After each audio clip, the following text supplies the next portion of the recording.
Sí, ¿no? Ok. Ok. Muy bien, vamos a dar inicio.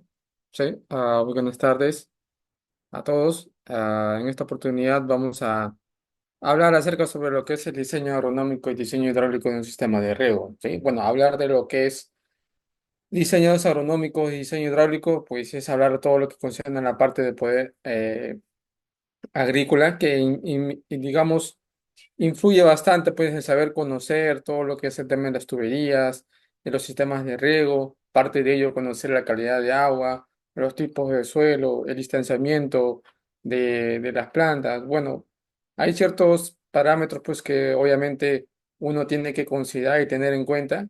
Desde luego, bueno, quizás hablar de todo lo que abarca la parte agronómica y hidráulica es un poco extensa. Sin embargo, vamos a tratar de ver, pues, y de considerar los puntos más importantes dentro de lo que concierne el diseño agronómico y diseño hidráulico, ¿sí? Entonces, vamos a dar inicio y vamos a hablar entonces acerca sobre lo que es el tema de, lo- de los componentes que forman parte de un sistema de riego tecnificado, ¿no? ¿Sí? Bien, los componentes básicamente de un sistema de riego tecnificado, llámese sistema de riego por goteo, sistema de riego por aspersión, por microaspersión, pues tienen cuatro componentes fundamentales. El primero, que es la información básica, como ustedes pueden ver ahí, y que en esta información básica pues va a ir detallada todo lo que tiene que ver con la fuente de agua hasta la fuente de energía, ¿sí? Luego de ello tenemos el diseño agronómico. En el diseño agronómico pues está todo lo que son los balances hídricos, los parámetros de diseño y los parámetros de operación. A su vez tenemos el planteamiento preliminar, ¿no? Que tiene que ver con el método de riego, los principales componentes, el tipo de operación y por último el diseño hidráulico, ¿sí? Entonces, ahí en el diseño hidráulico es donde nosotros vamos a ver pues las uniformidades de riego, ¿no? Los diseños de subunidades, selección de arco, selección del cabezal, cálculo de potencia y diseño de tuberías. Entonces, todos estos componentes, obviamente, desde luego, forman parte o van a, digamos, a estar íntimamente correlacionados para formar todo lo que es un sistema de riego tecnificado, ¿sí? Y obviamente para poder conocer y saber cada uno de ellos es importante conocer todos los aspectos de cada uno de ellos, ¿sí? Básicamente empezamos por lo que es la información básica. Y la información básica, pues tenemos que saber cuáles son las fuentes de agua, ¿sí? Llámese un canal abierto, puede ser o un pozo tubular. Dependiendo de dónde nos encontremos, es importante considerar cuál va a ser la fuente de agua. El canal abierto, por ejemplo, incluye obviamente el agua de lluvia, aguas superficiales de correntía, que pueden ser lagos, ríos, ¿no? Lagunas, y esto obviamente se establece que estos recursos deben usarse de manera responsable y sostenible, ¿eh? El agua obviamente superficial es un recurso limitado que requiere de la construcción de embalses. En algunos casos, como ustedes pueden ver acá en la imagen, obviamente, este es un agua superficial que desde luego pues tiene una compuerta, una toma, y desde esa toma pues podemos capturar, ¿no? El agua al destino de la cual nosotros vamos a llevar. Ahora, obviamente, es importante que se evalúen los sólidos en suspensión que hay en esta agua de superficial, porque al igual que las aguas de pozo tubular, las aguas superficiales también tienen sólidos en suspensión. ¿A qué nos referimos de sólidos en suspensión? Pues obviamente a los sólidos como son la arcilla, la arena, ¿no? En algunos casos materia orgánica, ¿no? Que pueden estar involucrados o pueden formar parte de lo que es el agua de riego. También, obviamente, la oferta de agua se mide en el cabezal del proyecto, ¿sí? Obviamente, esto con la finalidad de poder saber cuál es el volumen que está yendo, obviamente, al campo o al terreno, a la parcela en la cual nosotros estamos regando, ¿sí? Entonces, conocer estos parámetros es muy importante. Ahora, ¿qué me diferencia a mí de un canal abierto, en este caso el agua superficial, de un pozo tubular? El pozo tubular, a comparación del agua superficial, los pozos tubulares obviamente son aguas subterráneas, ¿sí? Que se encuentran bajo la superficie del suelo en una zona de saturación, ¿sí? Obviamente, si nosotros hablamos de parámetros de saturación, debemos de conocer que en la parte, digamos, subterránea existe una cantidad considerada de agua que a través de estos pozos tubulares vamos a poder extraerlos con ayuda de un motor o de una bomba, obviamente, que contiene energía eléctrica Y obviamente eso me va a ayudar pues a poder conocer y saber, desde luego, los parámetros que tiene esta agua de pozo tubular. Y obviamente, a diferencia del agua superficial, el agua de pozo, pues por lo general tiene alto contenido de sales, ¿sí? Hablamos pues de sales como son los nitratos, los calcios, los carbonatos, cloro, sodio, que básicamente son elementos pues que bien en algunos casos si se trata de potasio, calcio, magnesio, van a ayudar al cultivo. Y no solamente al cultivo, sino también al sistema de riego. Pero ¿qué pasa cuando tenemos problemas de cloro, de carbonatos, ¿no? De sodio? Obviamente ya estamos hablando de aguas con problemas, ¿no? Aguas sódicas, ¿no? Por ahí de repente aguas ácidas, aguas alcalinas, aguas salinas. Bueno, todo lo que debemos de conocer y saber está muy relacionado, uno, con el cultivo y dos, con el sistema de riego. Entonces, para ello es importante que conozcamos la fuente de agua y obviamente para el caso de los pozos es importante que tengamos una licencia de agua que obviamente nos la va a dar pues la Autoridad Nacional del Agua. Esta licencia nos va a permitir a nosotros poder succionar el agua para nuestra parcela y de ese modo pues no tener digamos multas o problemas con el Estado, ¿sí? Obviamente ahí también es importante considerar los regímenes de operación para beneficiarios del sector o del campo, ¿sí? Entonces todo eso detalles es importante evaluarlos y considerarlos cuando estamos ante la presencia, digamos, de pozos tubulares. Sin embargo, en los canales abiertos es distinto. Para los que ya trabajan con agua superficial, con canales de riego, sabrán que solamente se saca una licencia y con esa licencia, obviamente, o con ese permiso, perdón, con ese permiso se puede regar la parcela, ¿sí? En los pozos tubulares no existen permisos, existen licencias y con esas licencias podemos prender y trabajar los motores dependiendo de las horas de riego que nos autoricen. ¿Sí? Bien, estos son los sólidos de suspensión que les había mencionado. Es importante que veamos entonces que los sólidos de suspensión indican pues la concentración de compuestos tanto químicos, físicos y biológicos, ¿sí? Obviamente estos compuestos físicos, químicos y biológicos van a estar disueltos en el agua de riego, ¿sí? Y obviamente dicha concentración es importante que va a variar en cada día, incluso varía en cada hora y durante el año varía considerablemente. ¿A qué nos referimos con esto? Por ejemplo, el agua de riego puede tener, digamos, hoy día una conductividad, por ejemplo, ¿no? De 1,3 y mañana puede tener una conductividad, por ejemplo, de 1,0, ¿no? Es decir, tanto el parámetro de conductividad como el parámetro de pH pueden variar considerablemente. No es un parámetro estable, va a variar, pues obviamente de acuerdo a los acuíferos que contengan, va a variar también de acuerdo a la calidad de agua, al tipo de suelo, y todos esos parámetros van a influenciar entonces en saber conocer y determinar pues cuáles son las características de esta agua de riego. Los compuestos físicos vienen a ser aquellos eh, sólidos en suspensión. Bueno, habíamos mencionado que tenemos la arcilla, limo, arena, arena fina, arena gruesa y en algunos casos presencia de grava.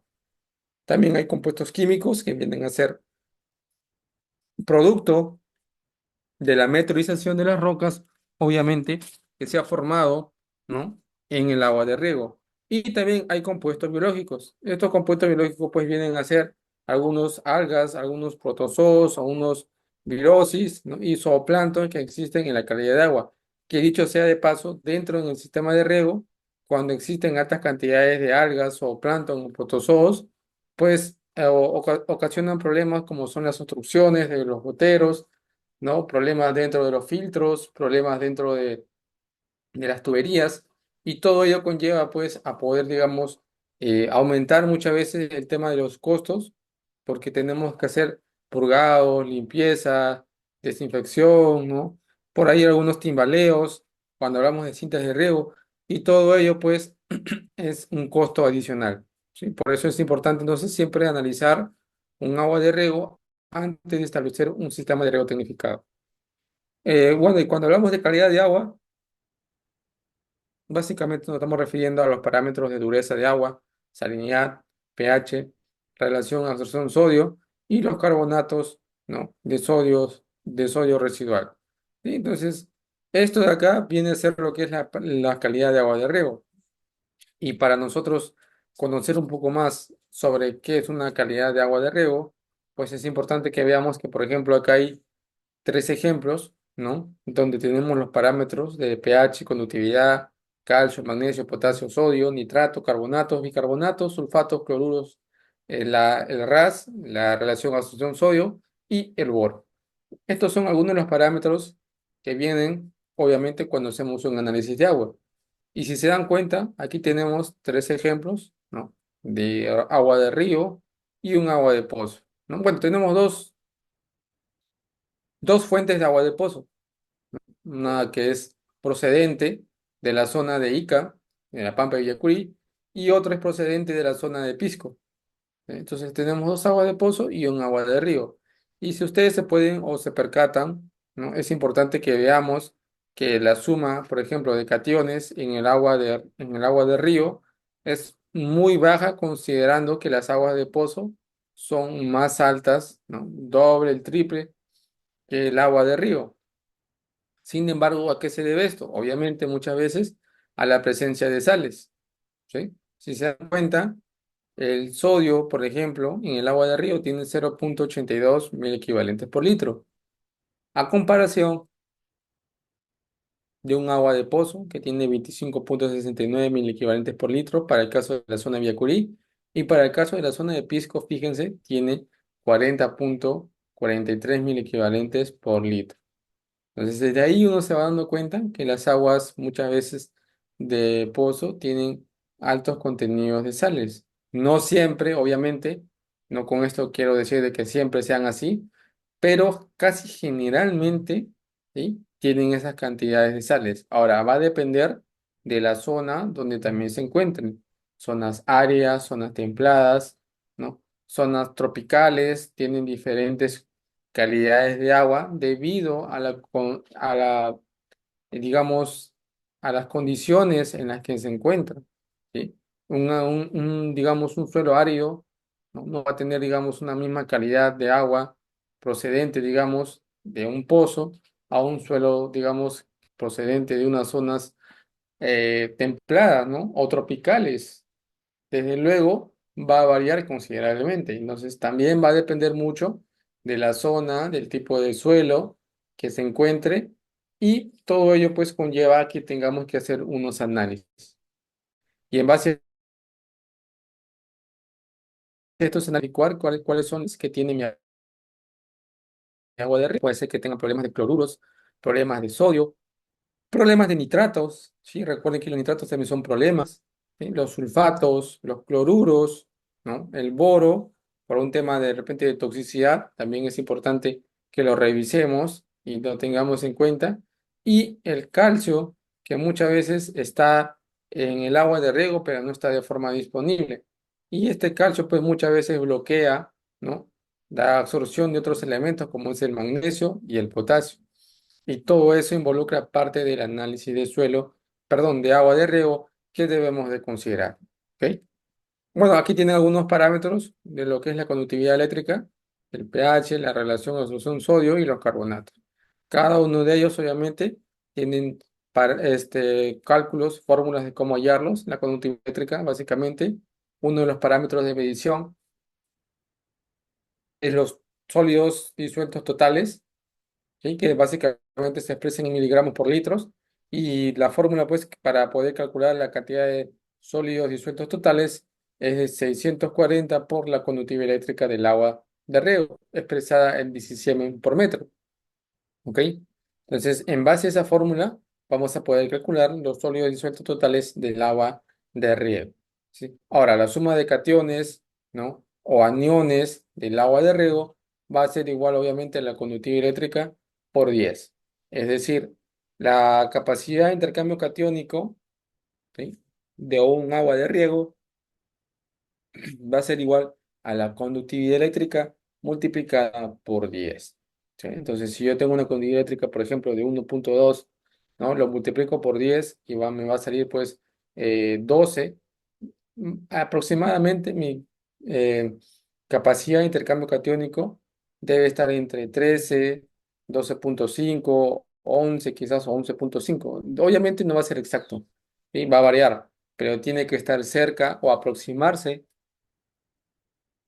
al valor que hemos calculado. ¿Ok?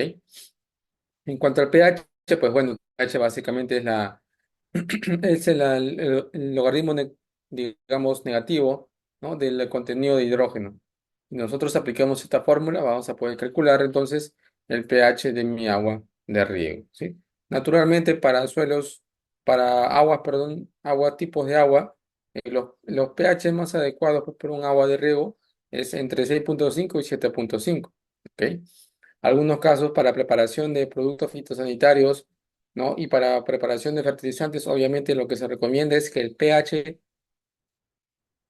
esté por debajo, obviamente, de 6,5, es decir, un pH prácticamente ácido, ¿no? Que me va a permitir, pues, a mí disolver tanto los fertilizantes como los productos químicos. En cuanto a la relación de solución sodio, pues obviamente es importante considerar que la fórmula para calcular el sodio es igual al sodio en mil equivalentes por litro dividido entre la raíz cuadrada, obviamente, de calcio más magnesio en mil equivalentes dividido entre 2. Esta fórmula pues me va a ayudar a poder calcular la relación de absorción sodio. En cuanto a los carbonatos, es importante considerar obviamente aquí el tema de la presencia de calcio, ¿sí? Y los bicarbonatos, que básicamente en base a ello se va a calcular pues el contenido de carbonatos, tanto carbonatos como bicarbonatos, ¿no? Que forman parte de la composición de los problemas de aguas carbonatadas, ¿no? Va a ocurrir si tenemos presencia de bicarbonatos y carbonatos. Lo primero que se forma es bicarbonatos, y luego de los bicarbonatos viene la presencia de los carbonatos. Entonces es importante que si hay bicarbonatos, obviamente, desde luego vamos a tener presencia de carbonato. También están los porcentajes de sodio, ¿no? De sodio posible, que básicamente es la división de sodio, ¿no? Entre la suma de cationes de carbonatos de calcio, carbonato de magnesio y sulfato de calcio. Esa división multiplicada por 100 me va a dar pues el porcentaje de sodio posible en porcentaje, ¿sí? Y por último, la dureza del agua. La dureza del agua que básicamente está dada por la presencia de carbonatos, bicarbonatos, cloruros, sulfatos, que como ustedes podrán ver acá, ¿no? Siempre hay un parámetro o un rango de 0 a 75, de 75 a 150, de 150 a 300 y mayores a 300. Puede considerarse agua suave, agua poco dura, dura y agua muy dura. ¿Y esta dureza cómo se calcula? Pues aplicando la fórmula que está acá. Dureza del agua va a ser igual a 2,5 por el contenido de calcio más 4,1 por el contenido de magnesio.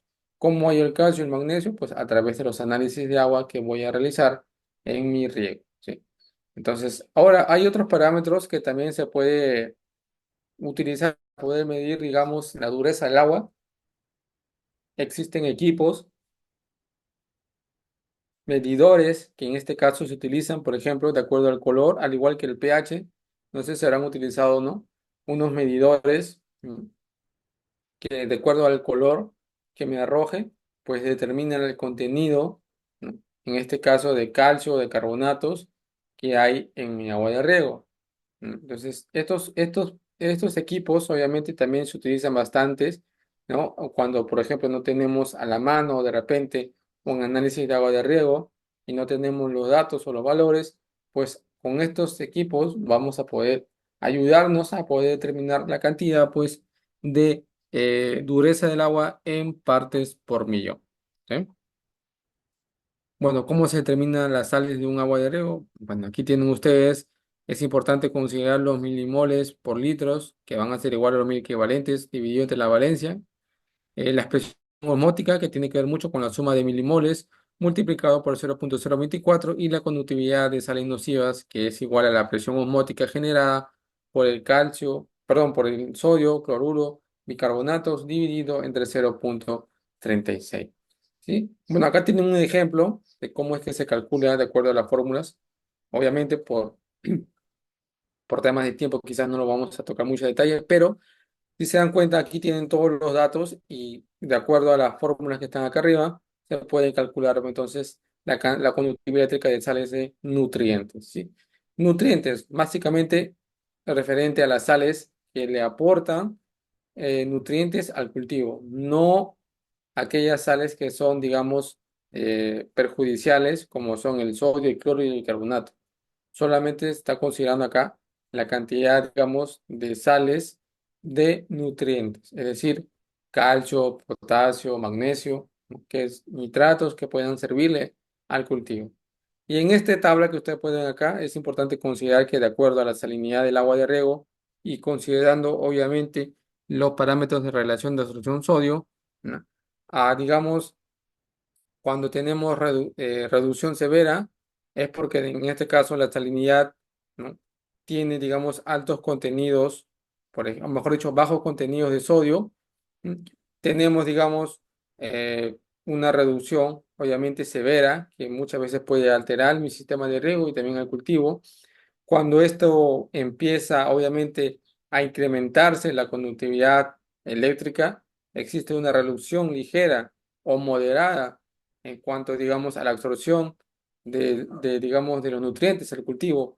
Y cuando la conductividad, pues obviamente está por encima de 4 o de 5, obviamente no hay ninguna reducción.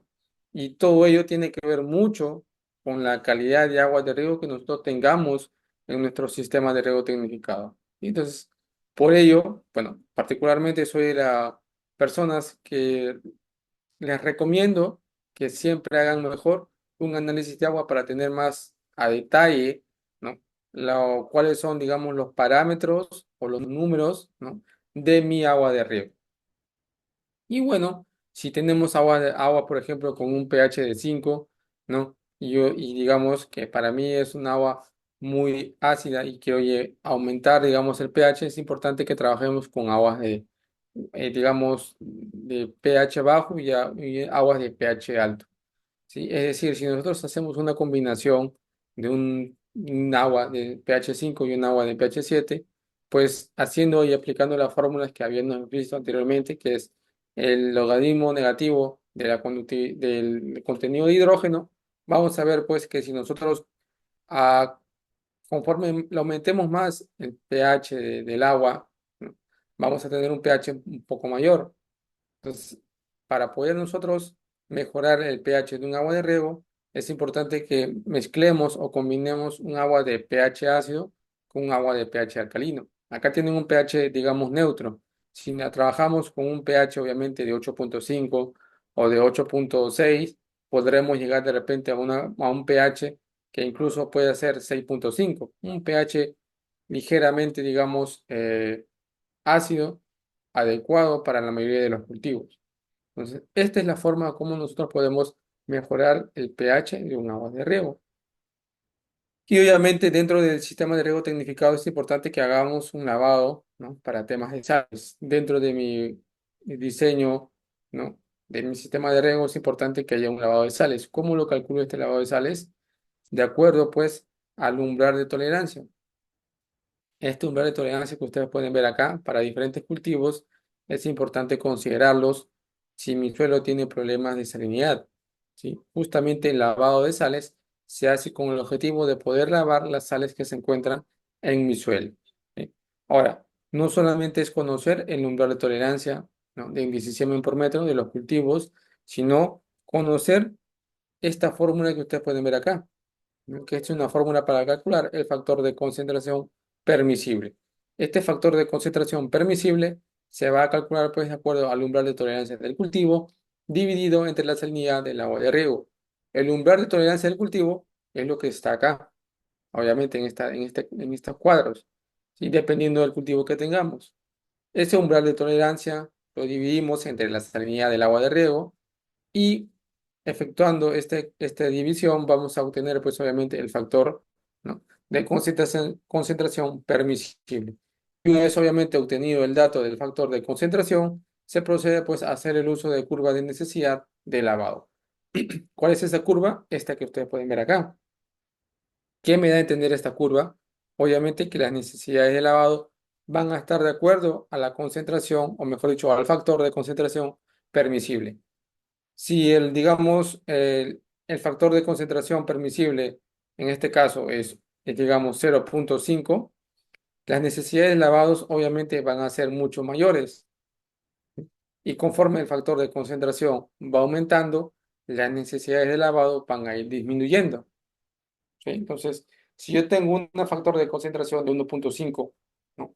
Mi lavado, digamos, mi necesidad de lavado, por ejemplo, va a ser de eh, 0,09, 0,08, que pueden estar por acá, ¿no? Si bajo mi factor de concentración o aumento, mejor dicho, a 2, mi concentración, obviamente, o mi necesidad de lavado va a estar en 0,04. Esto me ayuda entonces a poder yo saber y determinar cuál va a ser, digamos, la necesidad de lavado de mi suelo en la cual estoy trabajando. ¿Y para qué me ayuda? Pues obviamente para temas de suelos salinos. En caso de que tengamos suelos salinos, es importante considerar el factor de lavado. ¿Sí? Aquí tiene un ejemplo, fíjense, ¿no? Un ejemplo, cómo se calcula el requerimiento de lavado, que básicamente tiene que ver mucho con la conductividad eléctrica del agua, dividido, ¿no? Entre 5 por la salinidad tolerable por el cultivo, menos la conductividad eléctrica del agua, ¿sí?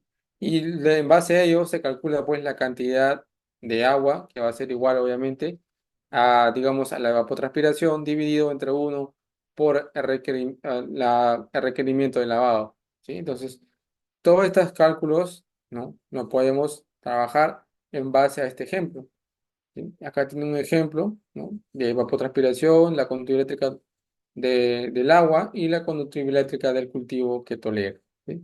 Entonces, aquí efectuando la fórmula que hemos mencionado, pues llegamos a la respuesta que necesitamos, obviamente, 33,33 metros cúbicos por hectárea por día para poder lavar, digamos, un agua, ¿no?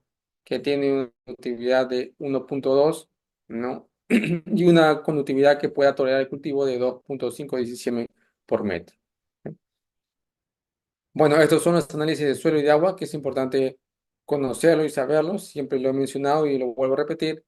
No solamente saber los análisis de agua, sino también saber los análisis de suelo, en la cual nos van a dar pues los datos necesarios que necesitamos para poder establecer un sistema de riego adecuado. ¿Sí? Bueno, la cálculo de capacidad de campo y punto de marchitez es importante determinarlos en un sistema de riego tecnificado para poder saber cuál es, digamos, el volumen de agua que yo voy a dar en mi agua de riego. ¿Sí? ¿Cómo se calcula la capacidad de campo y el punto de marchitez permanente? A través de la fórmula del 0,48 por el contenido de arcilla más 0,0162 por el contenido de limo y más 0,023 por el contenido de arena más 2,62. Vuelvo a repetir, ¿de dónde saco el contenido de arena, limo y arcilla? Pues de acá, ¿no? Obviamente del análisis del suelo. ¿Sí? Acá si se dan cuenta tenemos el contenido en porcentaje de arena, limo y arcilla en lo que concierne al análisis textural y en base a esos datos pues, puedo calcular la capacidad de campo del suelo y a su vez puedo calcular el punto de marchitez permanente. ¿Sí? En este gráfico, si se dan cuenta, nos da una idea de qué es lo que es un suelo saturado, un suelo en capacidad de campo, un suelo en punto de marchitez y un suelo de coeficiente higroscópico. ¿Sí? Saturado, obviamente cuando, por ejemplo, tengo un suelo, ¿no? Digamos, en este caso, no sé, pues un suelo X, donde 100 gramos, ¿no? De suelo en la parte sólida está formado, obviamente, digamos, por 100 gramos, y la parte líquida está formado por 40 mililitros. ¿Qué quiere decir? Que de los 140 obviamente, 100 digamos, está compuesto por sólidos y 40 por agua. Digamos, un suelo que tiene más contenidos, obviamente, de sólidos, pero a su vez está contenido, un alto contenido de agua. Es decir, todo, digamos, la parte de este suelo está saturado de agua, no hay nada de agua, o sea, tiene parte sólida, pero tiene también parte de agua, entonces no hay, digamos, parte porosa como es, digamos, el aire. Todo está cubierto de agua. Sin embargo, en la capacidad de campo hay 100 gramos de suelo, pero aquí ya no está, digamos, cubierto el total de por agua, sino 20 mililitros de agua y 20 mililitros de aire. Entonces, mitad, mitad, digamos que es una capacidad de campo. Cuando hablamos de punto de marchites, es cuando, digamos, tiene poca agua el suelo y hay más, digamos, en macroporos, ¿no? Y cuando hablamos de coeficiente higroscópico, es cuando ya llega al límite los microporos y los macroporos, pues, están en su mayor cantidad. ¿Sí? Recuerden, cuando hablamos de macroporos, micro nos referimos al agua y macroporos nos referimos al oxígeno, ¿sí? O al aire que está en el suelo. Entonces, este es un ejemplo claro de lo que es un suelo saturado, suelo a capacidad de campo, punto de marchitez y coeficiente higroscópico. ¿Bien? Aquí tienen algunos parámetros que obviamente me ayudan bastante a poder determinar, ¿sí? La densidad aparente, la densidad permanente, ¿no? La densidad del agua, la porosidad, el espacio aéreo y el volumen de humedad del suelo. ¿Sí? Entonces, la densidad real, obviamente, es un parámetro constante, es 2,65 gramos por centímetros cúbicos, ¿no? Siempre va a ser un valor constante, 2,65. Para el caso de la densidad aparente, ya se aplica una fórmula que es, digamos, densidad es igual volumen, ¿no? Bueno, y ese volumen obviamente va a estar definido mucho por el volumen digamos, o la forma que tenga, digamos, el recipiente. Es importante que calculemos muchas veces en el cilindro, ¿no? Se aplica un cilindro en la cual en un perfil de suelo, digamos, con una pequeña comba o con un martillo, se introduce, digamos, el cilindro y se saca la muestra de suelo. Y obviamente ahí no está considerando obviamente la porosidad y una vez que lo hemos sacado en capacidad de campo, se lleva a la estufa a 105 grados por 24 horas. Luego se hace la diferencia entre peso suelo seco y peso suelo húmedo, ¿no? Y en base a ello se calcula pues la densidad aparente. Recuerden que la densidad es igual a masa sobre volumen. Antes de, digamos, de llevar a la estufa, es importante medir la masa, digamos, en húmedo y luego la masa en seco, ¿sí? Entonces, y el volumen obviamente se calcula haciendo, obviamente, calculando el volumen del cilindro de este, digamos, digamos, el cilindro que se ha introducido en el perfil del suelo, ¿sí? Y bueno, considerando la topografía, que es importante para temas de pendientes, si es un sistema de riego tecnificado, tendré que considerar la pendiente y en base a ello utilizar de repente goteros autocompensados que me van a ayudar pues a poder, digamos, uniformizar el riego tanto en la parte de abajo como en la parte de arriba. ¿Sí? Entonces, la topografía es importante considerarlas para poder también establecer problemas de charcos o encharcamientos que puedan haber en mi campo. Y en cuanto al cultivo, que es muy importante considerarlo, obviamente para cultivos en línea con riego por goteo, interesa conocer mucho los marcos de plantación y el desarrollo radicular, de manera que obviamente se seleccione gotero cuyo bulbo obviamente de humedecimiento sea suficiente, ¿sí? Entonces, en base al cultivo, también es importante considerar mi proyecto que yo voy a establecer digamos, en mi parcela o mi predio, ¿sí? Desde luego, las consideraciones generales referentes al cultivo obviamente son muy importantes, ¿sí? La FAO menciona, pues, obviamente, que en tanto concierne el sistema tecnificado de riego en cultivos, nos permite calcular, obviamente, el consumo de agua, ¿sí? La profundidad radicular, la distribución de raíces, el agotamiento permisible y la densidad de siembra, ¿no? Que muchas veces la densidad de siembra tiene que ver mucho con el distanciamiento entre hileras, distanciamiento entre plantas y el número de hileras por surco, ¿ok? El clima para temas de cálculos de KC, ¿no? De evapotranspiración es importante. Y dentro de los climas, los parámetros de clima está la temperatura máxima, temperatura mínima, humedad relativa, velocidad de viento y horas de sol, que son parámetros pues, que me van a ayudar pues, a poder determinar pues, la evapotranspiración y el cálculo del KC. ¿Sí?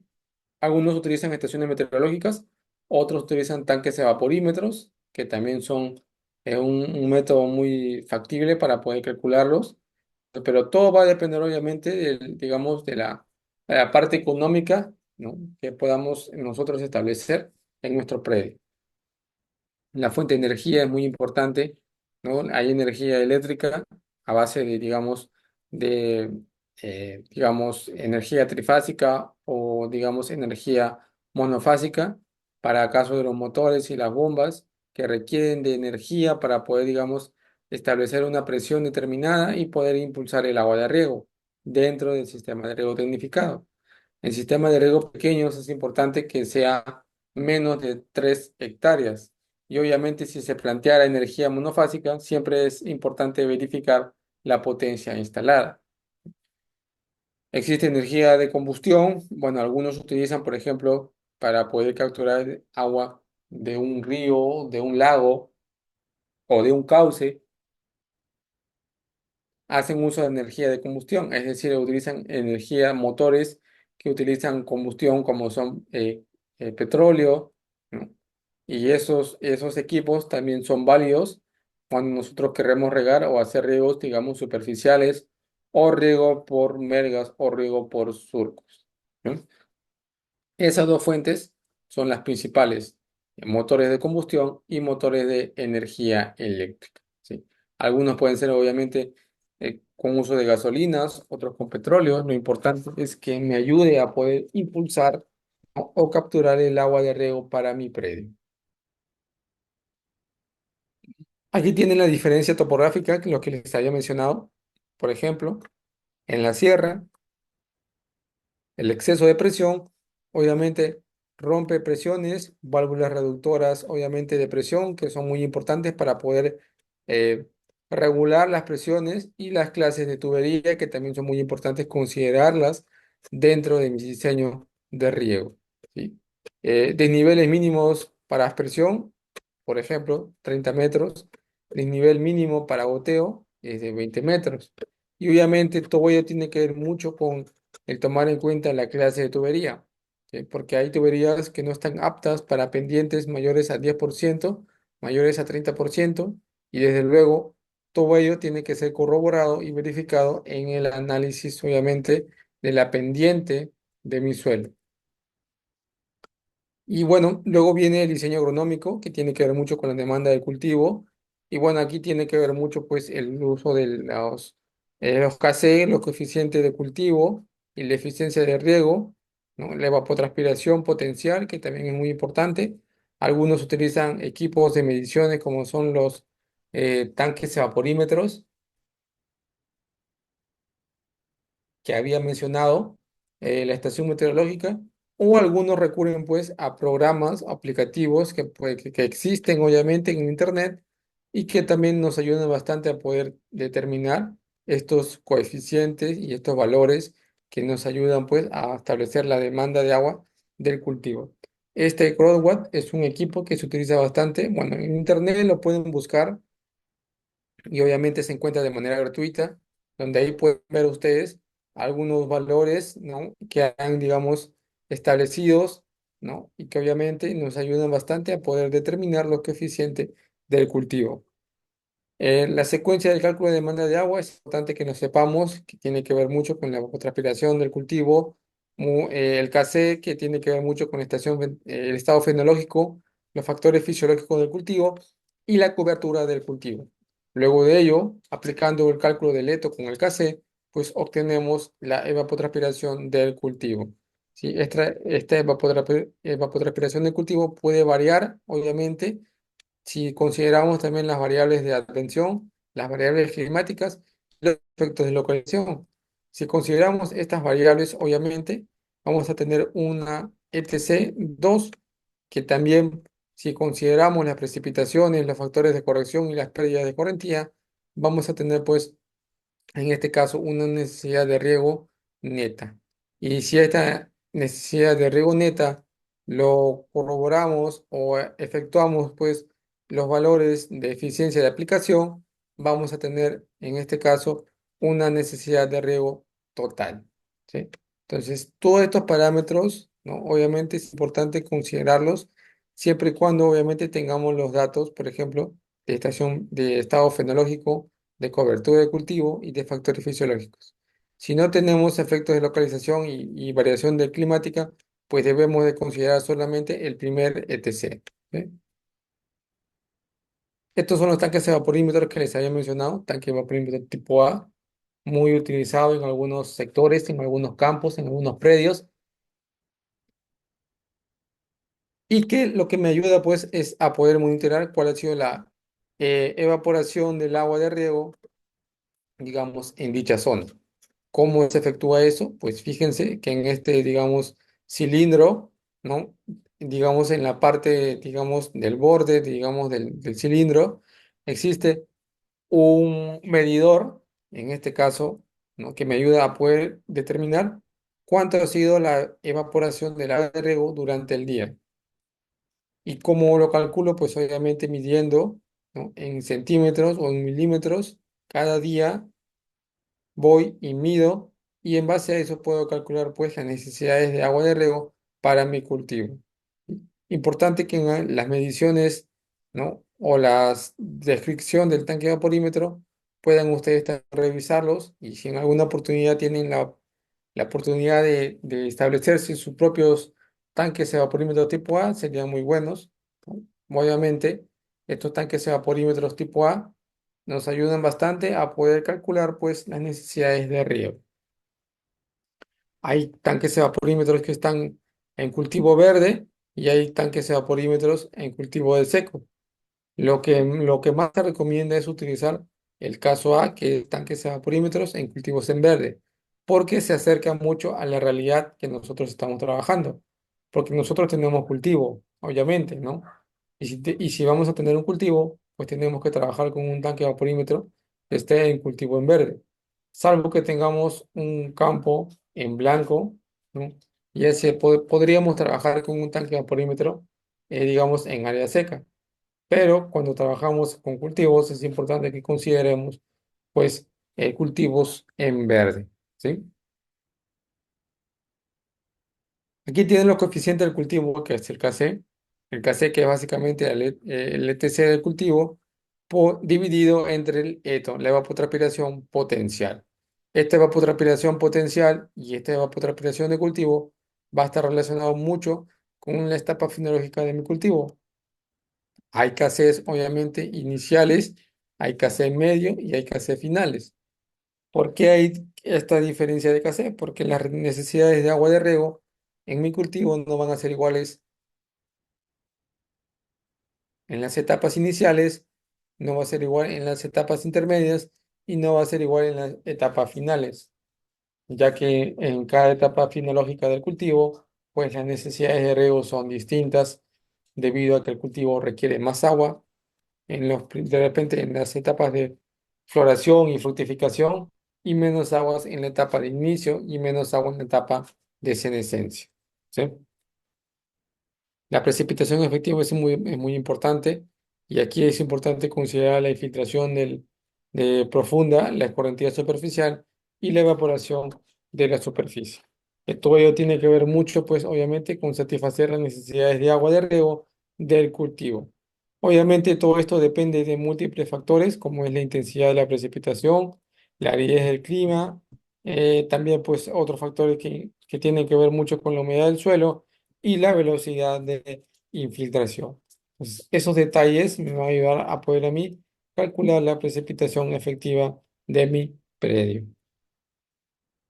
A factores como la salinidad, que habíamos mencionado, existe poder hacer un lavado de sales, ¿no? En caso, por ejemplo, de que tengamos un suelo con alto contenido de sales, se tiene que efectuar pues un lavado. ¿Cómo me doy cuenta de la cantidad de sales? Obviamente, uno, porque si nosotros revisamos nuestro bulbo de humedad, ¿no? En un campo, en un suelo, la concentración de sales siempre va a estar muy, digamos, alta, digamos, en el borde digamos, del bulbo de humedad y sobre todo en las partes, digamos, iniciales, donde es, digamos, la zona de acumulación de mayor concentración de sales. La parte del centro obviamente es la que tiene baja salinidad, pero el borde del bulbo es lo que tiene mayor salinidad. ¿Cómo lo calculo? Pues haciendo uso de conductímetros, equipos conductímetros, que me van a ayudar pues a poder determinar la cantidad de sales de mi suelo. Bueno, aquí algunos ejemplos de la selección de emisores para gotero, ¿sí? Es importante que sepamos el cultivo, el clima, la característica de la parcela, los costos y los aspectos sociales. El traslape es muy importante para el caso del sistema de riego por goteo, donde muchas veces el traslape pues, nos va a ayudar a poder mejorar la uniformidad de riego y sobre todo a poder lavar el problema de las sales, ¿sí? Hay goteros traslape que, digamos, se juntan unos con otros, ¿no? Para el caso de goteros, para el caso de presión también es lo mismo, no tiene que sobrepasar el 70% en el caso de riego por aspersión y para el caso de riego por goteos, pues no debe de superar el 50%, ¿sí? Acá hay algunas fórmulas que me ayudan pues a poder calcular el distanciamiento entre goteros y ese distanciamiento entre goteros tiene que ver mucho, obviamente, con el radio de la humedad y también con la distancia traslapada entre bulbos. Entonces, todos esos parámetros se utilizan y forman parte del diseño agronómico. Bueno, igual para selección de emisores por goteo, la disposición de laterales por riego, que tiene que ver mucho e influencia mucho, digamos, en el número de hileras y en el número, obviamente, de cultivos que tengamos en las hileras, ¿sí? Bueno, en cuanto al tiempo de riego por turno, es importante considerarlo acá, ¿no? El tiempo de riego, que tiene que ver mucho con la necesidad de riego totales y la precipitación horaria del sistema de riego, ¿sí? Bueno, acá más que nada es tema de cálculos, tiempos de riego por turnos, caudal de diseño, número de turnos por riego, ¿no? Y ahí tiene que ver mucho la influencia del tiempo de operación diaria y obviamente el número de turnos de riego, ¿sí? ¿Cómo se calcula el número de turnos de riego? Básicamente es la división entre el tiempo de operación diaria total entre el tiempo de riego por turno. Entonces, esta es la fórmula como, digamos, me ayuda a poder calcular el tiempo de riego, mejor dicho, el número de turnos de riego de mi predio, ¿sí? Y en cuanto al diseño hidráulico, pues es importante considerar la fuente de agua, que ya la habíamos mencionado. El agua obviamente va a ayudar bastante y va a influenciar bastante en la calidad de mi sistema de riego. Y si tengo problemas de agua de riego, pues es importante entonces considerarlo, mezclarlo con otra agua de mejor calidad, ¿sí? Bueno, aquí tienen algunos motores que se utilizan de forma vertical y de forma horizontal. Particularmente, soy de las personas que se adapta más a trabajar con sistema, o mejor dicho, con eh, bombas, ¿no? O motores instalados de forma vertical. Es ahí donde lo puede ver mejor. Pero, pues, obviamente, es importante también que consideremos, ¿no? Que en los pozos, digamos, verticales, la revisión va a ser un poco más homogénea y eso me va a ayudar, pues, a poder, digamos, ahorrar ciertos problemas de costo, ¿sí? Bueno, hay bombas sumergibles que también se sumergen en la parte interna del suelo y con la finalidad, pues, de poder conocer y saber el parámetro que voy a utilizar en mi sistema de riego, ¿sí? Hay profundidades normales que pueden llegar a 150 o 200 metros de profundidad, y donde su instalación pues es muy simple, ya que se suspende desde el brocal del pozo con una columna de impulsión y normalmente pues fabrica en los tubos de riego, perdón, mejor dicho, en los turnos de riego de 3 o 6 metros de longitud con, con uniones embriadadas, ¿sí? Entonces, ¿existen bombas sumergibles? Claro que sí, pero el costo obviamente es un poco más alto, ¿sí? Bueno, aquí tiene un ejemplo de lo que son los componentes de un sistema de riego, bombas verticales y bombas horizontales. En cuanto a las bombas, es importante considerar el costo y el consumo. Para calcular el consumo, es importante aplicar la fórmula de potencial del motor multiplicado por el tiempo de funcionamiento por el costo de energía eléctrica en sólidos por kilowatt por hora, ¿sí? Eso para poder calcular el consumo. Ahora, para poder calcular el costo, es importante que consideremos la potencia del motor, el consumo específico del combustible, y el costo de combustible.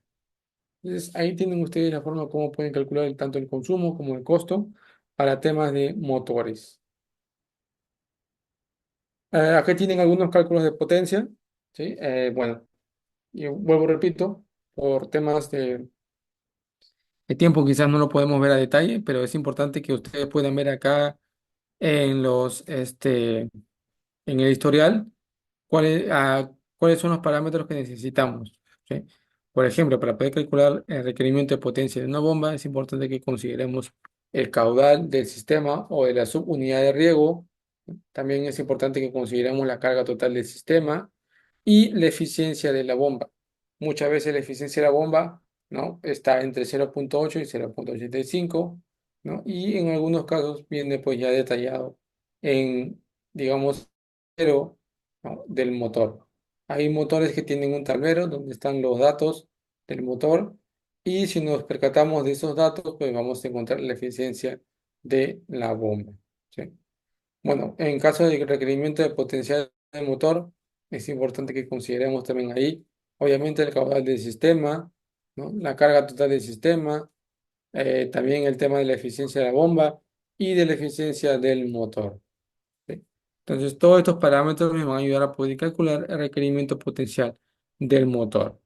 Y recuerden que para poder convertir de HP a kilowatt por hora, para algunos que trabajan con kilowatt o algunos que trabajan con HP, eh, obviamente los kilowatts por hora van a ser igual al HP multiplicado por 0,46, ¿sí? Entonces ahí tienen ustedes, obviamente, su descanso, ¿no?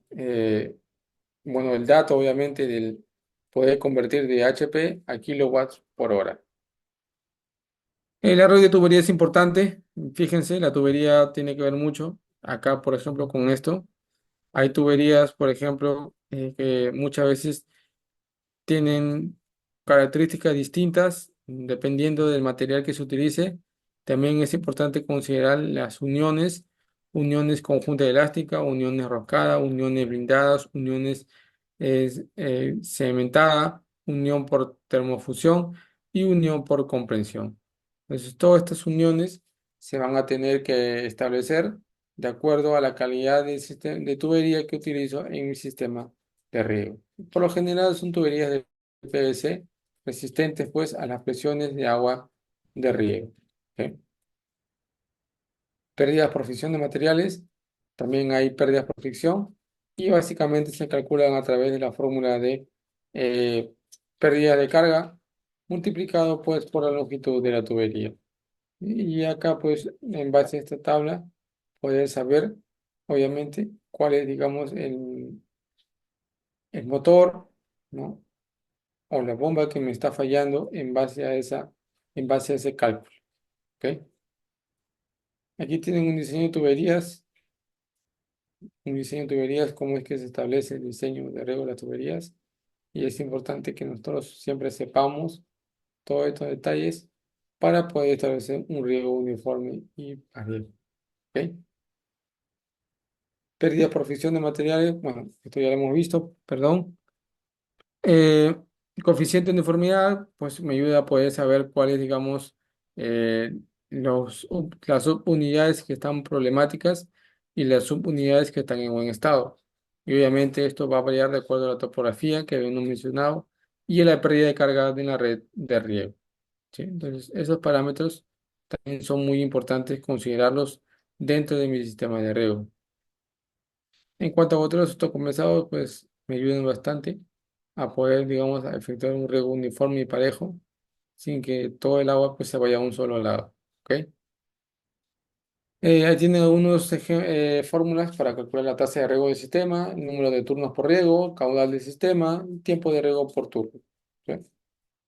Acá tienen otros cálculos que también son muy importantes considerarlos: los puntos de emisión por planta, los porcentajes de área mojada, lámina de reposición, transpiración máxima de promedio, los intervalos de riego máximo, la frecuencia de riego, lámina neta por riego, eficiencia de riego, lámina bruta de riego, volumen de agua por planta y tiempo de aplicación, ¿ok? Como les vuelvo a mencionar, es importante que siempre revisemos pues el bulbo de humedad donde se encuentra pues la cantidad de sales, ¿sí? Acá tienen el espaciamiento de los aspersores, cómo es que se tiene que establecer, la dosis total de riego y los intervalos críticos de riego. ¿Sí? Acá tienen también el tiempo de riego. Bueno, el tiempo de riego es muy importante, ¿no? Ahí consideramos pues la lámina de riego a reponer, dividido obviamente entre la velocidad de aplicación y multiplicado por la eficiencia de riego. ¿Sí? Cálculo máximo de posiciones laterales para el caso de riegos por goteo por aspersión. Es importante calcular los números máximos de posiciones laterales. Y bueno, yo creo que eh, todo lo que concierne la parte del diseño agronómico hidráulico y parte de lo que es el tema de la información básica involucra todo lo que hemos visto el día de hoy. Sí, desde luego hay más puntos que de repente no se han tratado y es importante que siempre lo tengamos en cuenta. Yo les voy a pasar adicional a este material a dos materiales más que van a ayudar bastante a poder complementar la información que hemos visto el día de hoy. ¿Sí? Entonces, considerando todos esos cálculos y los parámetros de calidad de agua de riego, tipos de suelo, ¿sí? La capacidad de campo, los tipos de tubería, los mantenimientos, todo es importante y van a ayudar pues a obtener y a tener un sistema de riego en óptimas condiciones. ¿Sí? No sé si hasta acá quedó claro. ¿Sí? ¿Alguna duda, alguna consulta, pregunta? Recuerden que si tienen alguna duda, consulta o pregunta, fíjense aquí tienen mi correo electrónico celular, a los cuales me pueden escribir. Si tienen algún análisis de suelo de agua, también les puedo ayudar a poder interpretarlos y poder, digamos, saber cuáles son los riesgos que yo puedo tener si tengo un agua de repente de mala calidad, un agua de buena calidad, un suelo de mala calidad o un suelo de buena calidad. ¿Sí? Pues ahí me pueden escribir si tienen algunos datos de esos análisis y para temas de, obviamente, también de selección, de motores y todas esas cosas, también me pueden escribir. ¿Ok?